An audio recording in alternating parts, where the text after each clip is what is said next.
शिव धनुष पिनाक क्यों टूटा? क्या श्रीराम का पिनाक को भंग करना उचित था? माता सीता के स्वयंवर के विषय में हम सभी जानते हैं। इसी स्वयंवर में श्रीराम ने उस पिनाक को सहज ही उठाकर तोड़ डाला जिसे वहां उपस्थित समस्त योद्धा मिलकर हिला भी ना सके।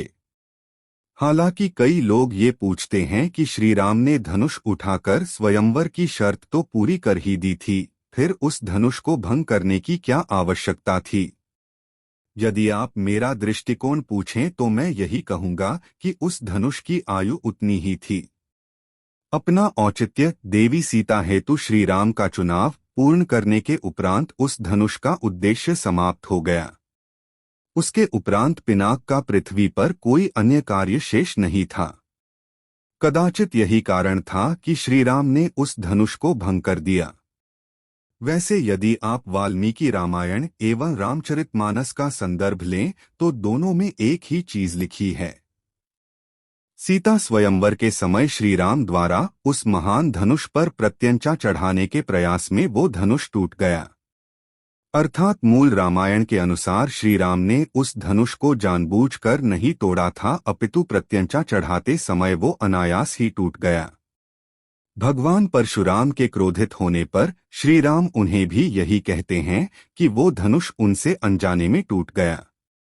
हालांकि यदि आप पिनाक के इतिहास के बारे में पढ़े, जिसका वर्णन विष्णु पुराण और शिव पुराण दोनों में विस्तार से दिया गया है, तो इस धनुष के भंग होने का वास्तविक कारण आपके समझ में आ जाएगा।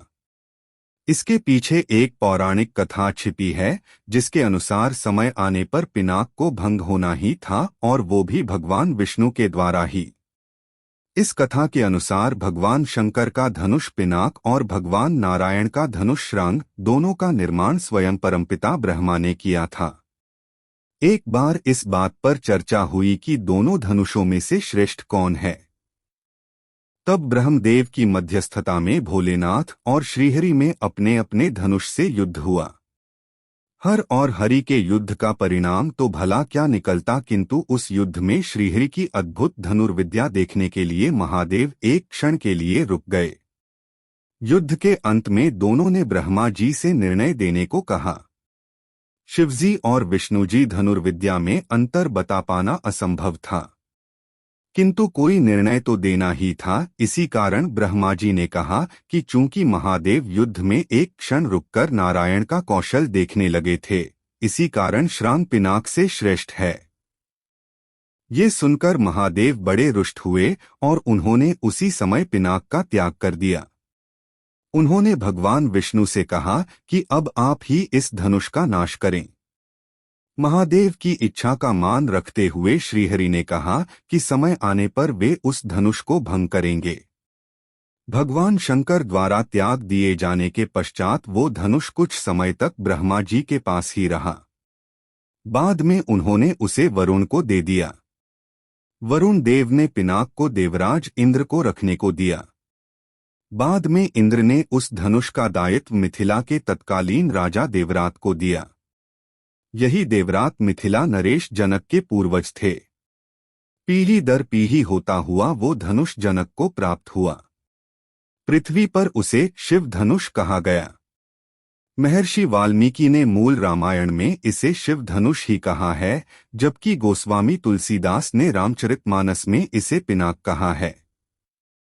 एक अन्य कथा के अनुसार जब नारायण और महादेव युद्ध के लिए तत्पर हुए तो उस समय एक आकाशवाणी हुई कि ये युद्ध संसार के कल्याण के लिए संकट है, जिससे संसार का नाश हो जाएगा।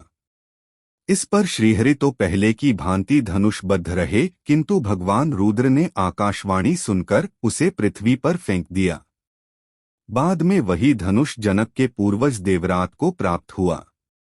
कहते हैं कि एक बार माता सीता ने केवल 7 वर्ष की आयु में उस धनुष को उठा लाया था, जिसे कोई हिला भी नहीं पाता था। तब राजा जनक ने ये प्रण किया कि वो उसी से सीता का विवाह करेंगे जो इस महान धनुष पर प्रत्यंचा चढ़ा देगा। उधर भगवान विष्णु श्रीराम के रूप में अवतरित हो चुके थे। सीता स्वयंवर में श्रीराम रूपी नारायण ने महादेव की इच्छा को फलीभूत करने के लिए ही अंततः उस धनुष को भंग कर दिया। अर्थात वो महान धनुष महादेव की इच्छा से ही भंग हुआ। सीता स्वयंवर तो केवल निमित्त मात्र था।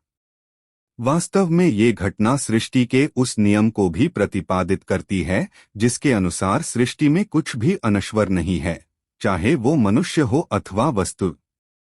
समय पूर्ण होने पर सबका नाश होना अवश्यंभावी है। यही सृष्टि का अटल नियम है। जय श्री सीताराम।